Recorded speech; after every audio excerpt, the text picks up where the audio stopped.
Bonjour à tous, les interviews de BPI France continuent. Je suis actuellement avec Barbara, cofondatrice de Hardware Club.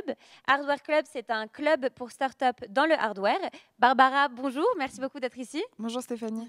Est-ce que vous pouvez nous parler de Hardware Club, nous expliquer le concept de ce club, s'il vous plaît? Oui, bien sûr. Donc le Hardware Club, on l'a créé il y a 2 ans, avec cette vision de se dire que les startups qui développent des objets électroniques ont besoin d'un accompagnement sur le long terme pour développer les produits, pour les financer et pour pouvoir les distribuer et les mettre en magasin. Donc on a créé ce club de startup hardware où nous, on sélectionne donc les sociétés qui développent ces objets et on leur apporte de l'accompagnement sur la partie production, sur la partie distribution et aussi du financement, puisqu'on est structuré comme un fonds d'investissement rattaché autour de ce club de startup hardware. Donc, quel service est-ce que vous leur apportez? En fait, la manière dont fonctionne le club, donc c'est un club qui est principalement en ligne. Donc les sociétés, une fois qu'elles deviennent membres du Hardware Club, elles vont pouvoir accéder à une plateforme en ligne sur laquelle elles vont retrouver l'intégralité de nos partenariats. Donc on a aujourd'hui un petit peu plus de 120 partenaires avec des manufacturiers, avec des distributeurs. Pour en citer quelques-uns, on travaille notamment avec la Fnac en France, avec Boulanger. Aux États-Unis, on travaille avec Amazon, avec Best Buy. Et on couvre en fait les États-Unis jusqu'au Japon. Et on va en quelque sorte faire de la mise en réseau, de la mise en relation entre ces startups et ces distributeurs pour qu'elles puissent plus facilement accéder au marché. Et on fait exactement la même chose sur la partie production. Donc on peut essayer de résumer ça en disant que c'est un petit peu cette plateforme en ligne, c'est un peu un LinkedIn privé dédié aux startups qui développent des objets électroniques. Ok. Et comment donc est-ce qu'on devient membre? Est-ce qu'il y a des critères à l'entrée? Et comment est-ce qu'on postule? Alors, on postule en ligne. On a essayé de rendre le process le plus simple possible parce qu'on a eu énormément de demandes. Donc, on a reçu depuis le début un petit peu plus de 3000 applications du monde entier. Donc, on a sélectionné 251 startups dans 30 pays. Et donc, ces startups, elles ont postulé en ligne, répondu à un questionnaire. Nous, on prend vraiment les startups dans tous les stades, alors qu'elles soient sur des produits directement dédiés aux consommateurs ou alors plutôt sur des solutions B2B, qu'elles développent des sensors, des robots, des drones, des objets connectés, des wearables.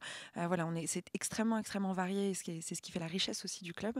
Et on va sélectionner vraiment comme un fonds d'investissement classique, c'est-à-dire en analysant l'équipe, en analysant le marché, en regardant les opportunités qu'il y a sur ce marché, ce que la solution que propose la start-up répond à un vrai besoin et quelle est sa valeur ajoutée. Et puis, on va faire ce qu'on appelle nos due diligence, faire entrer la société ensuite dans le Hardware Club et essayer de l'accompagner pour qu'elle aille le mieux possible. Donc, vous avez dit que vos clients partent des États-Unis jusqu'au Japon. Comment est-ce que vous avez fait pour vous faire connaître, pour vous internationaliser aussi rapidement? Parce que c'est une entreprise qui est relativement jeune quand même. Oui, tout à fait. Donc, effectivement, donc on a commencé il y a 2 ans avec 5 startups françaises. Donc, le Hardware Club est né à Paris et on est français, même si on a cette couverture internationale. Donc, 5 startups françaises. Très rapidement, on s'est aperçu qu'on allait réussir à mutualiser leurs besoins et qu'elles avaient des besoins de développement à l'international.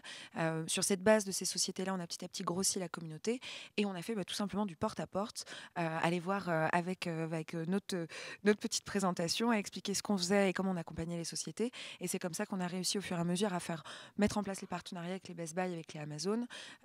Et puis c'est vrai qu'au sein de l'équipe, on a aussi des gens dont c'est le métier, qui ont travaillé pendant plus de 15 ans, notamment dans les semi-conducteurs et qui ont passé toute leur vie avec les manufacturiers, ce qui nous a permis aussi de bien structurer le réseau.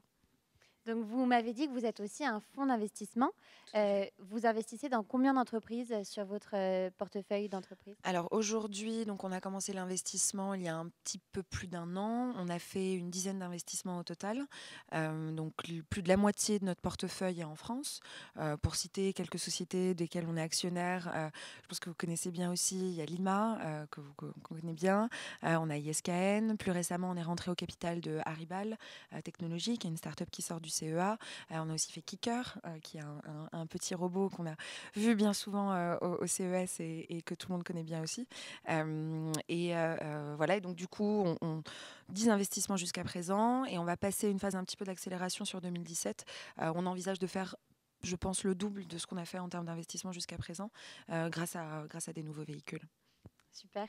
Et du coup, donc là, aujourd'hui, vous êtes sur le CES de Las Vegas. Tout à fait. Pourquoi être venu sur ce salon? C'est pour vos startups, les aider à leur donner de la visibilité? Exactement. En fait, c'est vrai que toute notre communauté, elle est complètement en ligne. Alors, les startups, on arrive à les faire se rencontrer entre elles, puisqu'on va organiser des événements un petit peu privés en local où elles vont pouvoir se rencontrer, mais tout c'est majoritairement en ligne. Excepté qu'il y a effectivement 2 événements qui sont très stratégiques pour nous et pour les startups aussi, parce que c'est des sources de business pour elles, qui sont le CES de Las Vegas et l'IFA de Berlin. Le CES étant le plus gros événement pour nous, donc on a dans l'Eureka Park, donc qui est l'espace qui est dédié aux startups au sein du CES. On a un espace donc, qui s'appelle la Hardware Club Alley. Vous allez retrouver une vingtaine de stands à peu près, tous au design et aux couleurs du Hardware Club. Et on a au total représenté sur CES une centaine de startups membres du Hardware Club. Ok, c'est énorme. Oui, c'est beaucoup, c'est beaucoup, beaucoup d'entrepreneurs. Et est-ce que ça leur a donné concrètement des retombées business, des retombées commerciales? Est-ce qu'elles ont réussi à trouver ça sur ce salon? Oui, alors tout à fait. Alors, les premiers retours qu'on a de ces premières journées sont dithyrambiques. Nous, ce qu'on a essayé de mettre en place pour faciliter les choses, c'est aussi de permettre à nos partenaires, donc comme je disais, on est partenaire avec la FNAC, avec Harrods, avec Best Buy, on a organisé des tours pour qu'ils puissent rencontrer les startups directement. Donc on essaye de faciliter aussi l'accès des distributeurs et des retailers aux startups en organisant un petit peu les process, parce que c'est vrai quand il y a 100 startups à revoir, on a la petite délégation Hardware Club qui fait le tour et qui rencontre les différentes startups. Donc pour l'instant, ça se passe très très bien, tout le monde est très content. Super. Et comment est-ce qu'ils se sont organisés pour aller un peu à la pêche au business, quoi, en gros? Au business, je pense qu'on on a fait le travail pour eux. Et on fait beaucoup venir en fait les partenaires directement sur l'espace. Donc c'est vrai que l'avantage pour les startups, alors c'est d'être tout ensemble à un seul lieu, à un seul endroit. Et donc quand nous on fait venir un partenaire, que ce soit un partenaire investisseur, un partenaire distributeur, un partenaire fabricant, eh bien il y a un condensé de startups, ce qui facilite tout de suite l'échange entre la startup et ce partenaire-là. Donc, Super. Ben, merci beaucoup. merci beaucoup Stéphanie. Merci beaucoup et à très bientôt. Je vous souhaite un très bon salon. Merci, à bientôt. Au revoir. Au revoir, merci. Merci à tous d'être avec nous et restez avec nous pour les futures interviews. Merci, au revoir.